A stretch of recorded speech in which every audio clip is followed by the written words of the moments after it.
I hate to say it, but inflation is probably worse than we thought. The Bureau of Labor Statistics just reported that the Consumer Price Index has risen 8.5% over the past year. And of course, the media is running with the story that means we have a record high inflation, the highest we've seen in 40 years.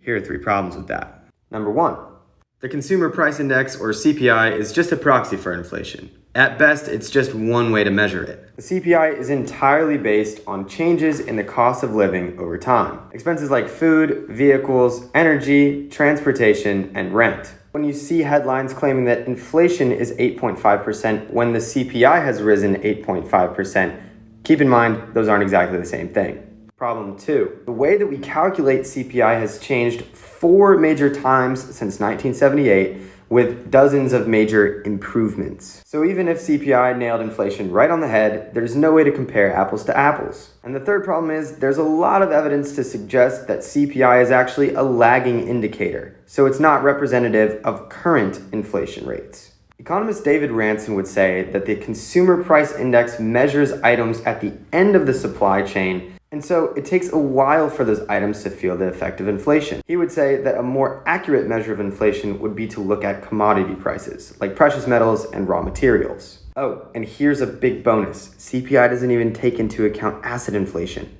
Comment down below if you want me to explain more. Oh, and don't forget to like and subscribe.